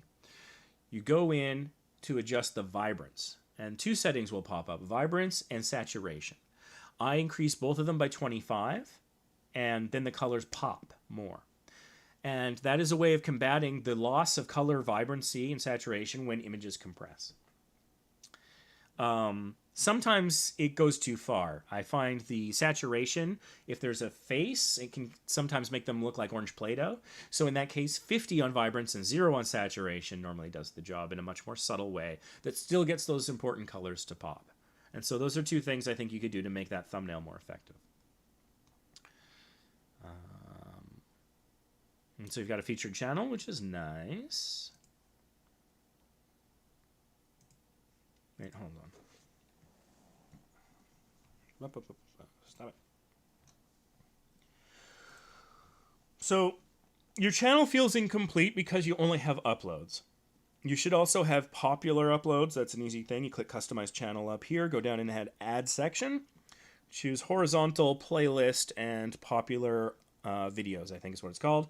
It will automatically update over time as other videos get more views than others. So it's a one-time thing. Set it and forget it. Makes your channel look much more professional. People who instantly want to go to your popular material can do so easily, and that might drive a subscriber decision. Yeah, got a chunk of videos here. Not bad. Something called Big News. Not really fond of having descriptive titles in some of these cases, I notice. That's fine. What is the popular stuff here? Most popular video is the adventure story. Okay. But not a huge variance of view count, so that's not necessarily indicative of much. It's a small sample size. I'm guessing this is a young channel. December of 2018, however, I noticed that oldest video is only 11 months old. Canada Day. Hey, fellow Canuck. Cool. Awesome. Or maybe you're visiting Canada for Canada Day. But that's cool. Some fireworks. That's nice. One idea. You got Canada Day 2019 here. Now, 2019 has passed, and so that's a challenge, but let's take a look. Let's use our TubeBuddy Keyword Explorer. And again, this is free, so just get it. Link below. Canada Day 2019. That's a poor ranking of only 12. What this is doing is it's combining the search volumes and the competition. What you want is high search, low competition, and that's not what you're getting here. But we can play with this a little. What about Canada Day 2019 fireworks? We go from 12 to 34. Fair. That's better, right? So if you were to change the title to Canada Day 2019 fireworks, you would probably potentially do a little bit better there. Now let's take out that year because it's no longer 2019. That drops it back down a bit. So keep the year in there. And then I'm noticing suggestions about mentioning the city. So you could play around and search how it scores up, and if you mention the city that was filmed in. That might be worth looking into as well. These are some of the things you can do to try and get your videos performing a little bit better and understand what's being searched for and how much competition it has. Playlists. So you have one playlist with 5 videos, but you definitely have more than 5 videos. So a thing that you need, every YouTuber, every video you produce that you upload should be in at least one playlist. It can be in multiples, that's fine, but at least one. And then when you have playlists of 6 or more videos, you could consider also putting those on the homepage. Don't do too many, but, you know, 1 to 3 sort of minimum is a good idea, so that there's a multitude of opportunities for people to click on your videos. Because right now, they've got this one here, 1, 2, 3, 4, 5, 6. That's all there is. And 2 of them are the same video. So if you had those other rows, a playlist and the popular videos, then people would have more opportunities to see what you're about, all in one easy-to-access place. It sounds like a sales pitch, doesn't it? There's people ruining that again. Also, you do have your Twitter, your Instagram, and your Snapchat linked up here. Let's check those.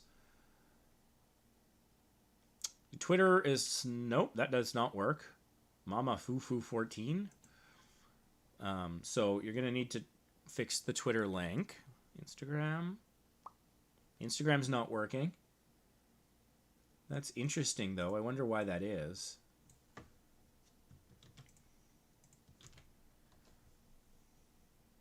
Is this you? Don't think that's you. That has dots between them. Is that the only real difference? Yeah. There was a second result, though. This looks like you. Okay, it's important to know your username. So in this case, you have a YT on the end, and it's all lowercase. So it's Erin Life Adventures YT is what you need to change that link to. You've got a link to your channel here. You can probably drop the view as subscriber part just to make the link look cleaner and shorter, less intimidating and more professional. Then when you hit 100 subscribers, you can get a custom URL, and it'll be even better and shorter. And it helps with SEO as well.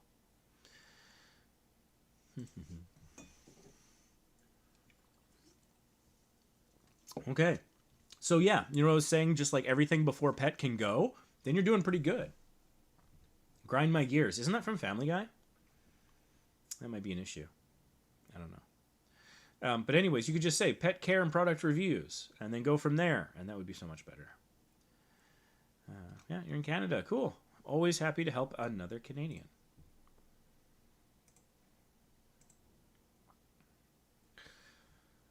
Oh, yeah. Channel tags. You literally have a channel tag that is the word everything. No. Please remove that. Unless you do a song called Everything, take that out. Bored. No. Nobody wants to watch videos of somebody else being bored, I don't think. If this are videos to watch when you're bored, something, but I still don't think people are really searching that much. Pets is solid. You should add product reviews. And a few other things. Bunnies, as I understand it. I think your pets are bunnies. So you could be like pet bunnies. You could go fur baby bunnies, bunny fur babies, bunny rabbits, pet rabbits. I know that rabbits and bunnies aren't necessarily the same thing, but people who are searching don't necessarily know that. So go for the synonyms. I think that would be good. Not a lot going on here with the views. Couple days with little spikes, like the 13th, 24th, and 26th. 13th. Nothing really around the 24th. Nothing really around the 26th. That's interesting. Subscribers. You had a huge bump in subscribers on May 26th. What did you do? What did you do? On May 26th, you got 35 views, but you also got 21 subscribers. That's huge. It's like a 2/3 conversion rate. That is impressive. So, what did you do? What video came out and where did you share it? And what was in it? Did it have a good call to action to subscribe? Yeah. Look into that and then recreate it. Is my advice. How are we doing here? Hour and 20 minutes. Cool. What's happening in chat?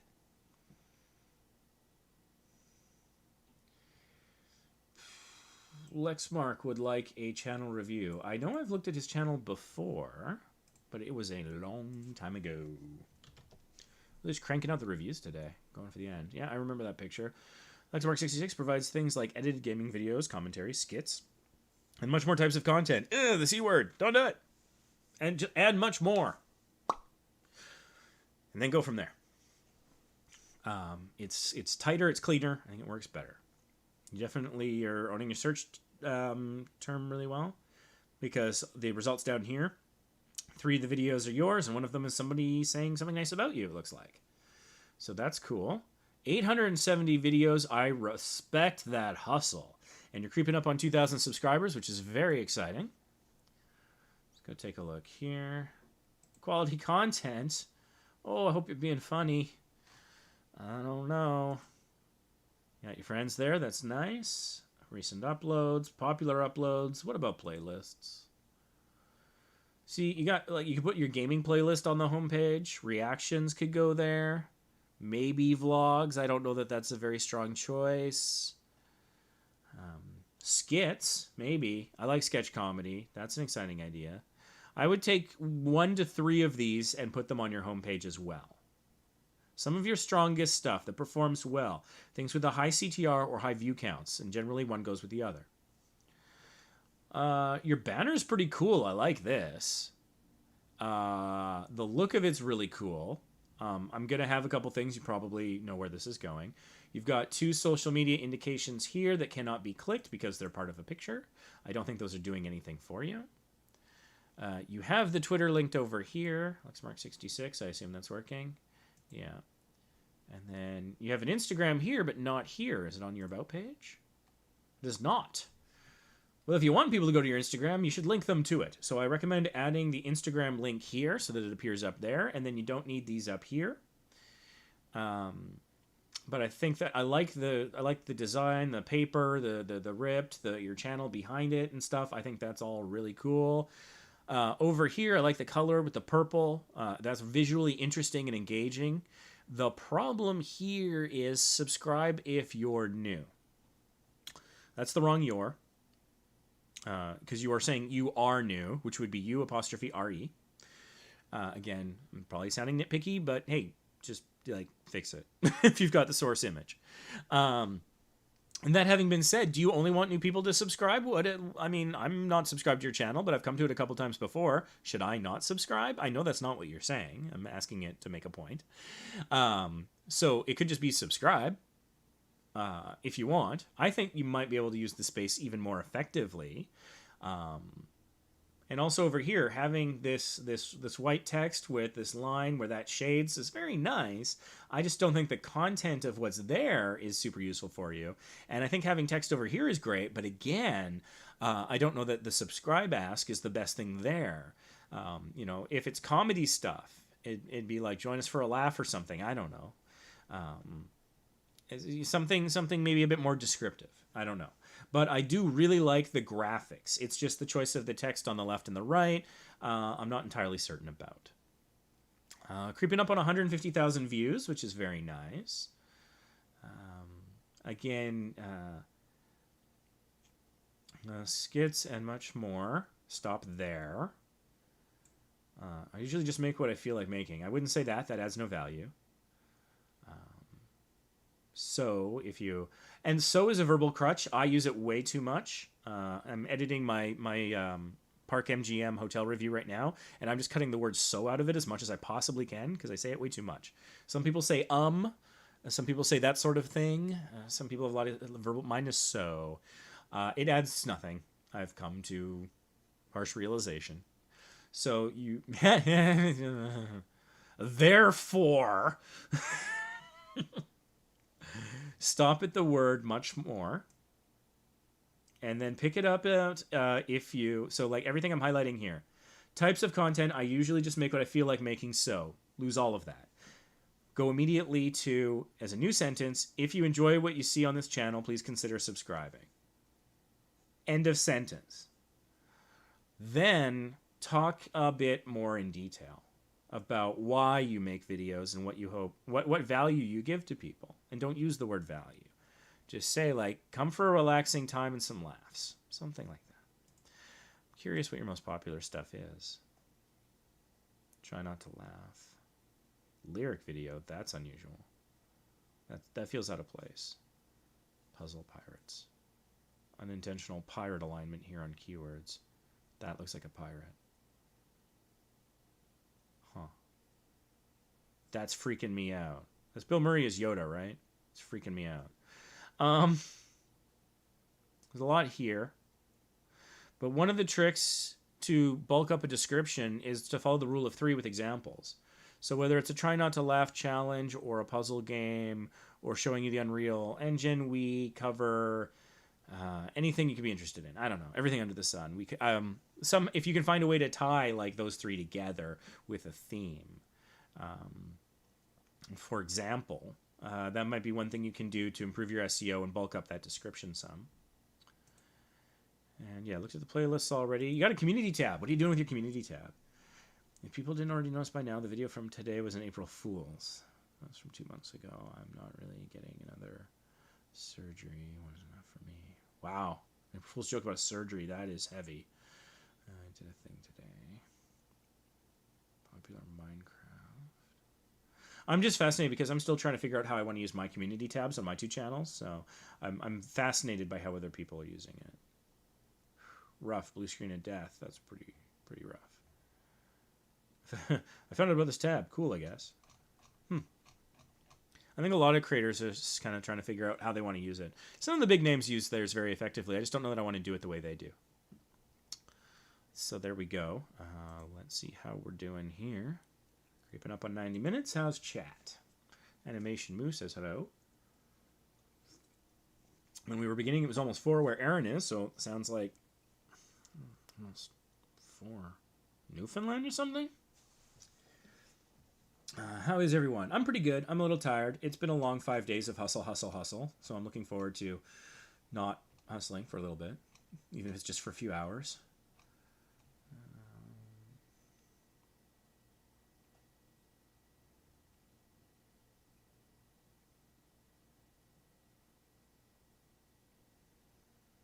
Sorry, my chat scrolled on me without my permission. Now I'm just trying to find out where I was. It's warming up a bit in Canada. Yeah. What did I say it was before? Has it changed? It's still 16 degrees centigrade here in Vancouver. Must be warm there. Yeah, I went walking to pick up food last night around dinner time, around 5 o'clock, and pants and a t-shirt was comfortable. Didn't even need a light jacket or anything or long sleeves, so that's nice. Roasting in Arizona. Yeah, I believe that. My name's a big problem. I don't know. I think Isotope's a cool name, but I think that, like, it could be added to. Isotope Gaming, I think. Wait, what was your channel about? Was it gaming? Because I'm actually typing now. It was gaming, right? Yeah. Do you have your custom URL? Because I notice you're at 256 subscribers. If you have your custom URL, then that's fine. Just stick with it. Yeah, it was gaming. Long Way Home says hello. It's another damn gaming channel. Yeah, so many. And the thing with gaming channels is I don't want to seem like I'm against them. Most of my favorite channels are gaming channels. It's just that I think that in a way it's weird. I want YouTube democratized, but I feel like the barrier to entry for gaming channels is too low sometimes because you can just share something directly from your PS4 without anything. So it takes almost no effort. And people look at people like PewDiePie and they think, well, how hard can it be? And hey, I should be famous. I'm not a Nazi. But it's like, yeah. And so it depends because I think that a lot of gaming channels think like, oh, that's an easy way to make money. And then there's others that have a why. And it's a huge difference between the two. And the second one is the kind that's going to succeed when there's a why, particularly in a competitive space. You can succeed just by virtue of being the first to market and not having a solid why for a time. I don't think it is sustainable long term. And so that's, yeah, gaming channels is a challenge because there are so many of them and so many of them look like so many others that finding something unique is a challenge as an audience person. And being unique is a challenge because it's like that gag with South Park back in the day. It's like, oh, Simpsons did it. Simpsons did it. And that's one of the funny things is that like you want to be original, but it doesn't mean you have to be original in absolutely every aspect of everything you do. And so like Pat Contry has not done some Pat the NES videos on some games because the Angry Video Game Nerd has already reviewed them. I don't think that's great. I mean, I like the professional courtesy they're trying to extend to each other, but they would both take incredibly different takes on those things, and I would love to see more Pat the NES Punk and comparing how he reacts to something versus Angry Video Game Nerd outside of a collab, because like they did went by you Billy and the Punisher and a couple other things for the charity marathons. I would like to see them both do those things, and then I can kind of compare the two, and I would enjoy both of them for different reasons. But there are just so many gaming channels, and I think that for so many of those creators, it's kind of a lazy endeavor. And I don't think that's true of anyone watching right now, because if you're watching me, then you're investing time and you want to get better and you're taking it seriously and you're going to put the work in. And so I think there's a greater chance that you're going to succeed, but it is a tough road. It really is. Because it's hard to find unique things to do in games, too, as well. Because the games are often somewhat on rails. So... Not like I wonder if that's why Minecraft has been very successful and Roblox to a lesser extent for creators, because it's truly creative, and so someone decides I'm going to go build the enterprise in Minecraft or whatever, and there's more options and more things where you can be like, okay, I'll be the first to do that. Whereas other things, it's like, well, I'm not good enough to be a speedrunner. I don't know enough about glitches to find glitches and do that. Maybe I could write. I could do a comedy review. There's a lot out there though, so I'd need a pretty fresh and consistent take. So it's tough. I do study engineering though, if that counts. That's cool. Now, okay, you study engineering. So like an engineer reacts to a video game. An engineer breaks down something about a video game, depending on the kind of engineering you're doing.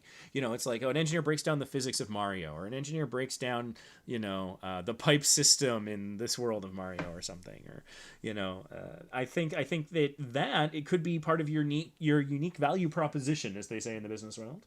I think that could work. That's back when I was just starting the first channel review. This is pretty early. Yeah. Kane Colton joined the party. Party time. He's trying to give other time zones a chance to catch it. Exactly. That's why I modded Brick World. They get me and they explain me nicely in chat when I'm ignoring chat, and so that is very helpful. Thank you. The Thursday part is kind of false to an extent. I upload one game mainly, and that is kind of random. The other games, but everything you say is correct. I'll remove that. Cool. I hope that helps. Take that pressure off your slender shoulders. Although, to be fair, I was up. I have a newborn, so time means nothing at this point. Oh, I remember that. Newborns refuse to let you sleep. Someone just mentions their channel name. Were they asking for a review? Winding down a little bit. This is day 5. So, he has a few requests. I've done most of what Ray suggested, except changing my banner. I will soon, though. He's also given me some inspiration to keep going. That's awesome. And again, I was trying to provide feedback on so many different things. I could well be wrong. So don't just do it because I said it. Here's the thing. If you found yourself saying that's right, then yeah, go do the thing that you found yourself saying that's right too. I'm reading Chris Voss's book, Never Split the Difference. I'm pretty sure I put a link in the description to it. It is awesome and fascinating. It's a good read. It's made negotiating partnerships for YouTube and Facebook and stuff so much easier for me. On page 3, by page 3, negotiation got better for me. Can't recommend it enough. And one of the things he says is that people try to get a yes out of somebody. And he says, don't try to get a yes. Try to get a that's right. Because and not a you're right, a that's right. Because a that's right means that you agree with the value and the premise and the statement and the direction. That's more than a person. It's more than a feeling. Maybe it is a feeling, and that's fine. But it's more than a person. And so it's not tied to one person's opinion. It's tied to the fact that, no, that is right. That feels right to me. That is something that I accept as fact in the universe, and therefore I shall pursue that. So if you found yourself saying that's right to anything I was doing, then absolutely go for it. If you're doing it just because Ray told you, maybe have a second thought. Make sure that's what you want to do, because it's your channel ultimately, and it's an expression of you and your personality and your goals, and you're the one who's going to have to manage it long term. So that's something to a little caveat to put in there. Does this information so helpful? Even the tips from the other channels. Thank you. That's very nice. Over 1,200 views and 10 new subs in the last week. Cool. My number, and then a couple waiting. I don't know what that is. Awesome. Completely agree. My main channel is doing amazing since I went back to the niche it started in. Yeah, that's often the case. Those based in order in chat, and I think they're 3 ahead of you, maybe 4. My internet's a little glitchy from electrical storms. Stay safe. And, of course, Electrical Storm's an amazing song by U2. Completely unrelated, but I just see that, and I'm like, oh, I want to listen to the song now. He'll try to get to you, but it all depends on how much time he has, and I'm running low. This will probably be a shorter broadcast than usual, because my kid needs the computer to scan some art that he did for class, for remote learning. Either way, a lot of information you can hear can be adapted to your channel with a few changes. It's really strange because the banner on my laptop is fine, but when I upload it, it gets pixelated for some reason. Yeah, and that's the thing, is if it was a PNG, that would be less likely to occur. But PNGs are large, and at least in terms of thumbnails, YouTube ain't ready. I'm looking forward to that change. Like, can we stop doing, like, changing the interfaces all the time and maybe switch to, like, hey, you can use a PNG of, like, 3 megs for a thumbnail? That would be awesome. So happy to see you succeed. 100% there. And also, remember us fondly when you're famous. Beard's looking good there, Ray. Thanks. I see. No more mice. That's my feeling. Oof, something is wrong. I changed my handle and forgot to update it here. Okay. Space Dawn Inc. Gaming Clan Archive. That is what I paid Roberto for. I robbed Keemstar of his manhood, and it was fun. Okay. Interesting. What did you pay Roberto for? I'm very curious about that. I would like to know more. Just fix it. TUBEBUDDY is awesome. 100%. Speaking of sales, Ray offers personal consultations. I do. Finding the time for them is a little tricky. I'm going to have to raise my rates, I think, on the consultation anyways. But yeah, somebody wanted another couple hours, and I'm like, I don't know where I'll find the time. So this weekend was easier. I was able to do a paid channel review and 3 hours of consultation at relatively low rates because I had this 5 days. But when life now kind of returning to normal, where I'm going to be working my day job and having more people around and stuff, it's a bigger ask to fit it in, and so as a result, it has to be kind of worth the time. It's kind of the way that goes. Ghostwriting. Oh, he ghost wrote for you. Cool. I didn't know he did that. That's awesome. TubeBuddy's the only YouTube buddy you really need. I mean, it depends. I think TubeBuddy's the app you need on your phone and the browser plugin you need. The only ones of those I have, yes, for YouTube. I think that there are other tools that are helpful, like PlaceIt. I used today quickly to make an animated intro that I'm kind of excited about. Can I show that? I would like to show that. Let me just see if I can bring it up here, because I'm digging it. I'm really happy with how it turned out.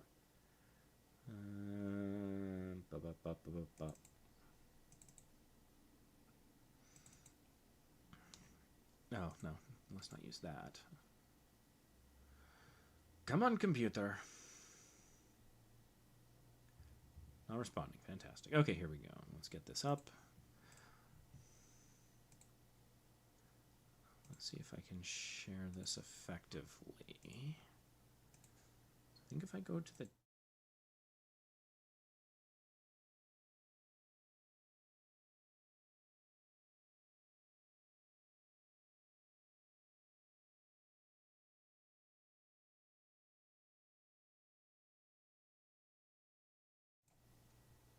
Hopefully that showed okay.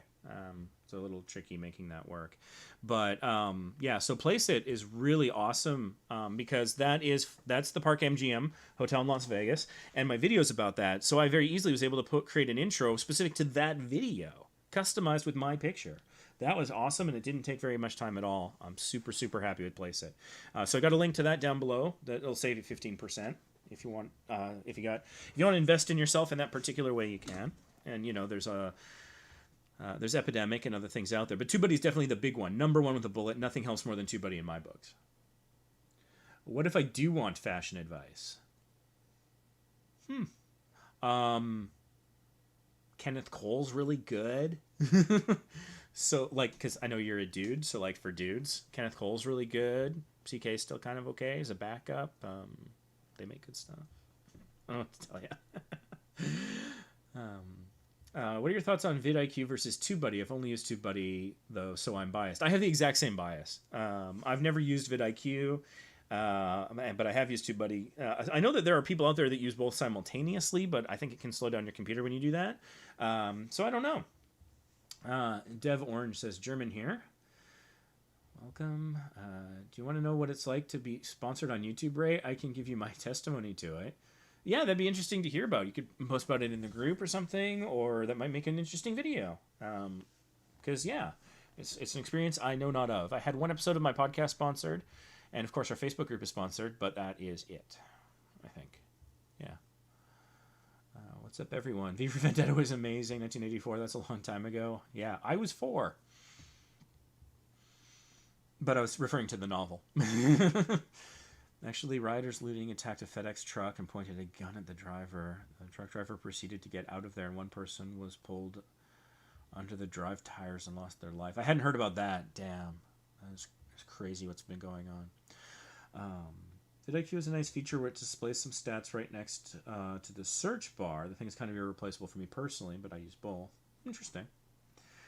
Let's keep positive, everyone. Yeah, I'm all for that. Curious about vidIQ as well. Can't wait to see how he destroys my channel.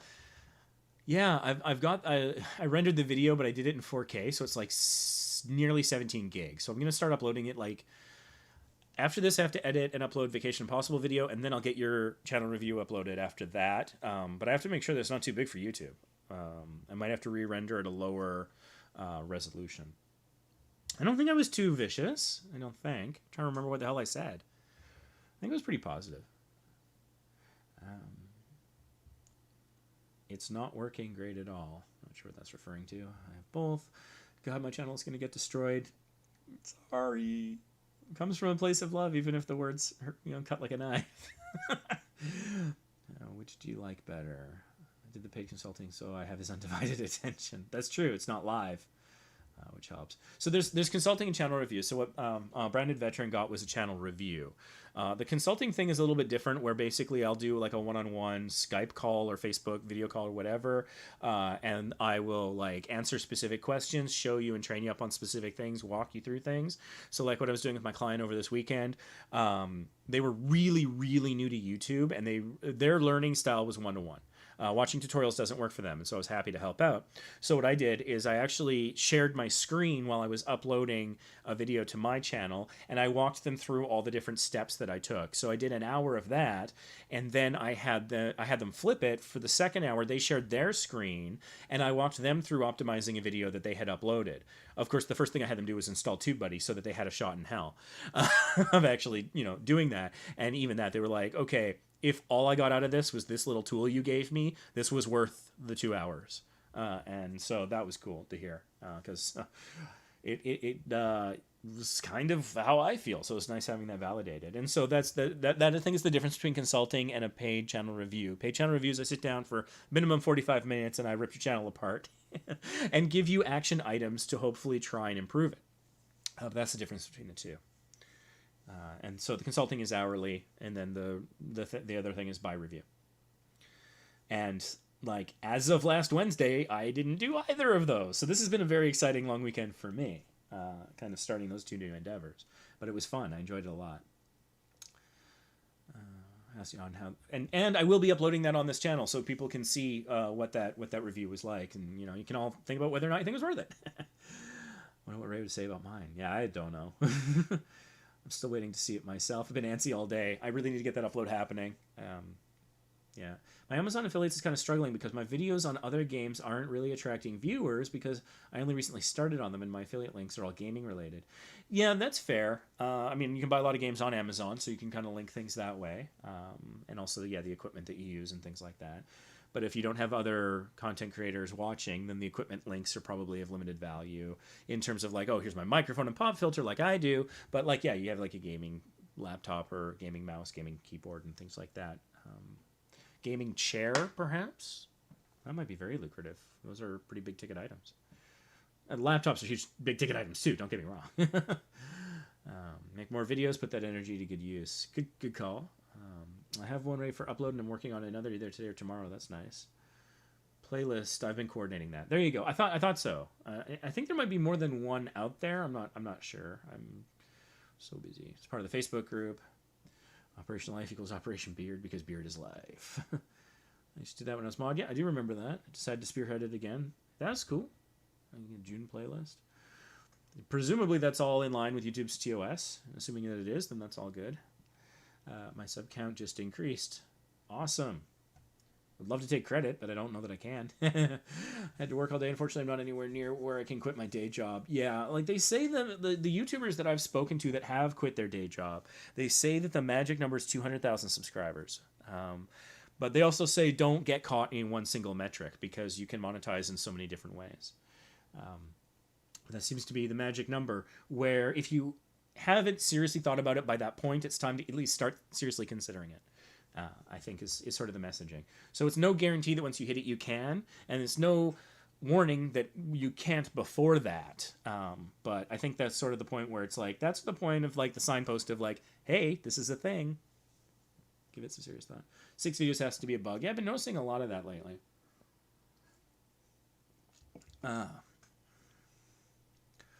Kane Colton wanted a channel review. Don't know that I really have time for that, unfortunately. I think we're probably wrapped for this batch of live streams. 5 of 5. Done. Nailed it. Take a little victory lap. A little victory spin in my chair. Feels good to have fulfilled that requirement that I put on myself. Yeah, you can use a lot of information from other channel reviews that might apply to yours. Really eye-opening review. Cool. Glad to hear it. Wow, I can't say that name. The last name, woo woo woo woo. Hi and welcome. I did rank for Hey one time. That's funny. You're probably competing with Seth Meyers after a point, because I think he does a very intermittent segment called Hey, I think. Not sure. Doing everything I can think of and read about. Would just be really interested to see what Ray thinks and if there's anything that can be improved.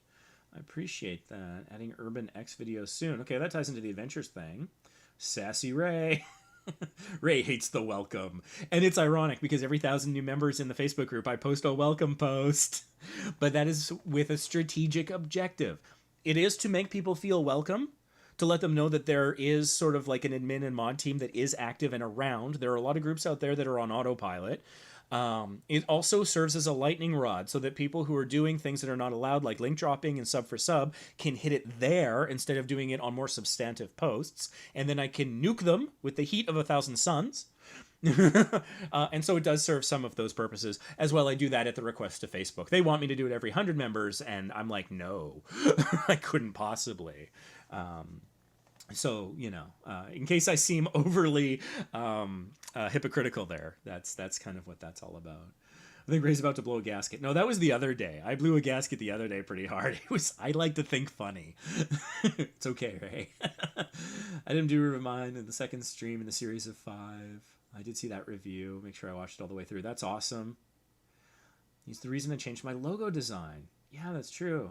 And it looks a little bit more colorful and fun, evocative of Super Mario a little bit now, but I think it's easier to read, and that is just, I mean, that on its own is a huge win potentially.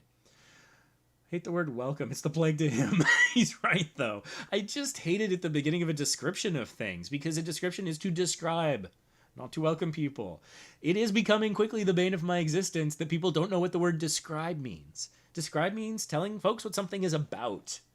You know, it's like, oh, I've described it. I said it was mine. I'm like, no, you claimed ownership. You didn't describe. This thing is mine. Yeah, you didn't tell people it was a dog, though, or a Volkswagen. That's a description. Micro rant. This is how my channel dies. Hopefully not. Hopefully this is like the rebirth. It's like exercise destroys the muscles so that they can rebuild stronger. Which is still, as a concept, mind-boggling to me. Gets a new life. I'm learning a lot. That's awesome. Thanks, man. I found it incredibly helpful. That's great, because I was super vicious to you. 8.2% CTR! Hot damn, that's good. That is good. Okay. If anything you're getting that kind of a CTR on, don't change. No. 8.2% CTR is freaking awesome. Brandon Veteran said he clicked like, so thank you for clicking like on this video. For my first video where I talk, I called them wonderful people at the end. That's cool. That's nice. Be generous with praise in life. That is just a life thing. YouTube as well, of course. But one of my original videos, since deleted and edited, I told my viewers I love you. Wow, that's a big moment. Those 3 words. Oh, my. Oh, Pauline T is here. Haven't seen Pauline in a while. But yeah, old school viewer of the live stream there. Pets, life, and product reviews. Pets and product reviews are good, and if they're pet products, then that's a real nice Venn diagram you're rocking there. Change my description up too. It's a very common mistake. Crap. Not sure what that was a response to. Easy fixes. You can always post in the group for opinions. Second look for spelling. Yes, absolutely. The group is really good for things like that. No dragons had to take off, but thanks for watching. No Walmart, thankfully. And I don't mean to pick on Walmart. It's just people who film themselves shopping. It's like, you got to do something real special to make that interesting. And that bothers me. The people who like, because there's so many different YouTubers. There's James Rolfe, who has a production crew and writes scripts and has professional cameras, and big mad respect for people like that. Then there's people in the middle who have what equipment they can afford and do it in the time that they can find, but they take it seriously. And then there's the people who think that I'm so mind-blowingly awesome in every way that if I point a camera at myself, no matter what I'm doing, the world will love me. And all 3 of those people are called YouTubers. And so maybe it's a little elitist, maybe I'm showing my privilege or whatever. It's just that the people who think that they're so mind-blowingly awesome that they just point a camera at yourself and you'll be rich and famous, those people are tough. They're a challenge to deal with because it takes work. As everyone here knows, that's why you're here. You're putting in the work. You want to take it seriously. You're going to run the marathon, and you're gonna make it. You're gonna make some degree of it. So what do they say? G.I. Joe said half the battle is knowing or something. Knowing is half the battle. And someone else said like half the battle is just showing up, and showing up somewhat consistently over weeks and months and years. And that's how we win. When we don't have a built-in audience like Jack Black. And you can't tell me that he didn't work for years to get to that point, but through another venue. So it's not to crap on him or anything. I don't have a channel trailer, but I feel that I don't need one since my niche is music. Quite possibly, yeah. If you play instruments or a studio, then you could do a 30-second B-roll style of your studio setup. Yeah, potentially. So some of your best music, your most popular song, a clip of that maybe. I don't know. But, yeah, if you're doing music and you could just put a song as your channel trailer to serve in, I think that could be fairly effective. Especially if it's got a good hook. If it's catchy, people respond well to it, that might work well for you. Because, yeah, music is different. Music is kind of a different niche. Music, animation, comedy. Those are unique challenges because it's hard to SEO those things. People aren't searching great music. And if they are, and that's the thing. And like with music and comedy, people kind of don't know what they want until they find it. It's like art. They know what they like, but, it's not something that you can deconstruct and then search for the component parts of very well. It's like, I like the writing of Aaron Sorkin. Can I find a Sorkin-esque writer? Is there an SEO? Is there a search term I could use in the world that would deliver that for me? Maybe an algorithm having a recommended, if I'm watching something of his, recommends something similar that other people that liked his stuff also enjoyed, maybe, but you can't really SEO for that easily. So that's really hard. And then, of course, animators, just tons of work and not a lot of watch time. So I feel for that. I don't mind doing voiceovers either. That's cool. Epidemic sounds amazing. I like the idea of having a short video greeting. We've never been to the channel. Personal choice, though. Yeah. It depends on what you're wanting to do as well. Because if it's music, maybe you want the music front and center more so than your personality. It depends on the nature of the music. For example, if it's not heavy in a vocal performance, not a lot of stage performance sort of thing, like you could be making instrumental music, you could be doing like music for movies and television and things like that, soundtracks, then, maybe a sampling is a better way to go. You could look at it like a demo tape. Yeah. Yeah, for a music channel, your channel trailer could be your demo tape. Something to think about. Short greeting. Oh, yeah, I said that already. Neither am I. Currently editing my first video that I talk in, and I felt so awkward. That gets better with time. Bus station. Looking forward to seeing... I don't know what the bus station part was about. Your first talking video. Talking so hard. Been doing music for 2 years now, and singing in videos is so natural, but talking is hard. I can appreciate that. Well, I did improvisational comedy for 4 years, and so that really helped me with like just speaking extemporaneously. Because even now, like, I just have to throw a sentence together that's cogent and worthwhile. I don't even have to necessarily make you laugh. Whereas doing improv, it's like you're up there to get a laugh, so that's even harder. So that really helped me build that muscle, I think. And so a lot of people, there's different ways, but ultimately, whatever path you take, whether you do Toastmasters or improv or acting or just video after video after video, the theme across all of those is repetition and experience. And, they say for people who want to do stand-up comedy, and I haven't. My friends say I should. I have mixed feelings and a lot of fear, full disclosure, that you just got to get there and bomb a bunch of times. And I think part of it is to increase your comfort with bombing, to know that that's not the end of the world. And then also to understand the signs that it's not going well and how you can adjust and what does go well and comparing the two. I spent all day uploading new thumbnails.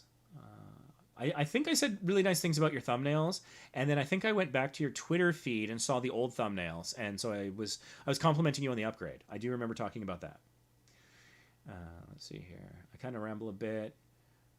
It's going to get cut out. Switching cameras. Well, and that's one of the lovely things about being a YouTuber is that you control the editing process. You control what the world ends up seeing. You don't have to do it live.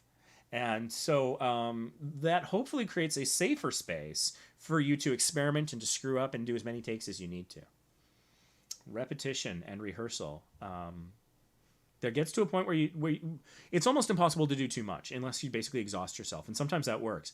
One of the things that I think Nick Mayer said about directing William Shatner was the only way you got a good and honest human performance out of him was to exhaust him. So you had to do 50 takes of everything. And it's the 50th take when he's sick and tired of doing it and tearing up the scenery that he just says it like a person. Instead of, that William Shatner, delivery! Then they got the better performance. So sometimes repetition is essential, depending on your particular challenges. Ontario, Aurelia, cool. I haven't been in Ontario in a long time. But I have done Toronto. I went to Wonderland and Niagara Falls a couple of times, which was cool. Once in grade 8, and then again in 2002. Right after I graduated university, I think. I went out there again.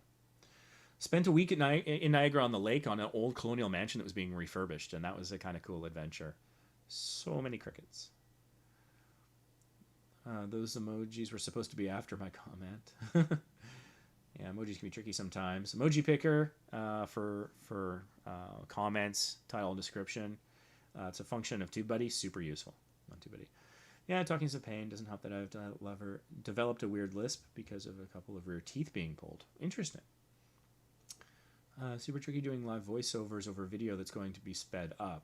Yeah, I would imagine. One of the things that I did when I was on the Mario Marathon is we went to a local barcade, and they set up the coffee table controller that they had built, and people were playing the original Mario.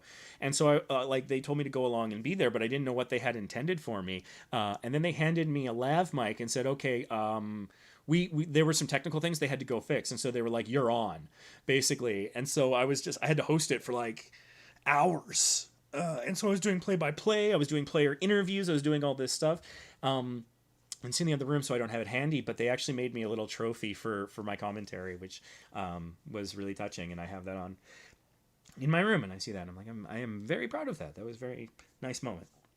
I'm so happy that it went well and that they appreciated my effort, especially since I had no preparation beyond just life experience. Rabbit's name. My anxiety makes me lose my train of thought, so I pause a bit. Sometimes people can talk too fast, so having a pause can be helpful. It might give some time for an idea or a point to sink in. So it can be useful in its place.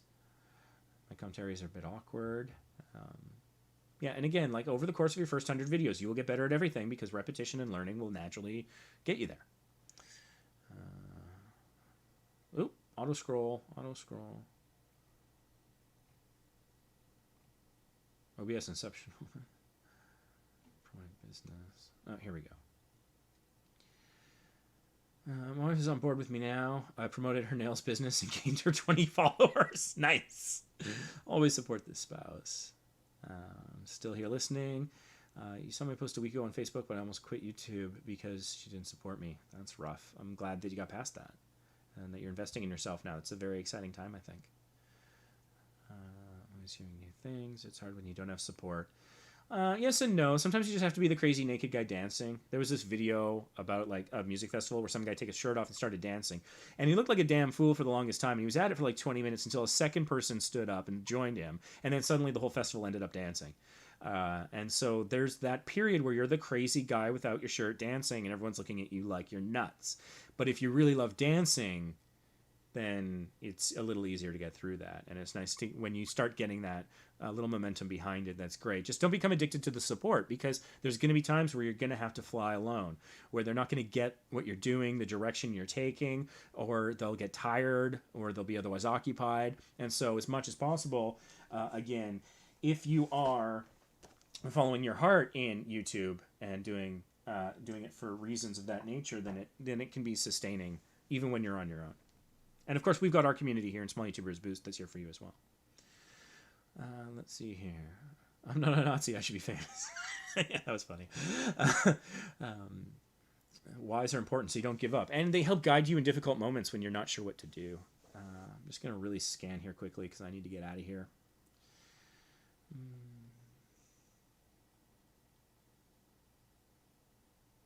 That intro looked great. Thank you. PlaceIt did a great job. I just uploaded the background image and I changed the text, and then I just rendered it, and it was great. Yeah, heard it 200K subs as well. 10% CTR. Improv. Yeah. Oh my god, I need to watch that naked guy dancing. Yeah, just be careful how you search that. You might want to try shirtless dancing guy or something, or solo dancing guy. I don't know. Anyways, I think that's wrapping things up. This has been a blast. 5 days of live streams in a row. I'm going to miss it when it's gone. Where am I going to get my therapy? Anyways, yeah, so there you have it. That is today. As I am the creator of Vacation Impossible, I always give you some sort of a challenge. Something that you can do to improve your channel. And I guess what I'll close today on is your mission, if you choose to accept it, is to go check out Epidemic Sound, because they have an amazing library of music. But for me, what's really great about them is the sound effects. And I was actually really impressed with how much they have and how much variety, and how relatively easy it is. You get your first month free. There's an affiliate link down below. I highly recommend checking it up. Everything you upload during your free month, you will own forever. Just don't use their assets after the free month unless you get a subscription. So that's your mission if you choose to accept it. Thank you so much for joining us. I look forward to seeing you guys in the Facebook group, in here, out there, on various channels. Got a new video coming out on Vacation Impossible a little bit later today. Hotel review for Park MGM in Vegas. So, yeah, this has been really fun. Thank you for your patience and sticking with me through all of this. It's great. And, yeah, I don't know when I'll get a chance to do this again, but subscribe with notifications on so you can find out when it happens and join us for the next live stream, whenever that may be. So, thank you so much once again. And this live stream will self-destruct in 5 seconds, 4 seconds, 3 seconds, 2 seconds.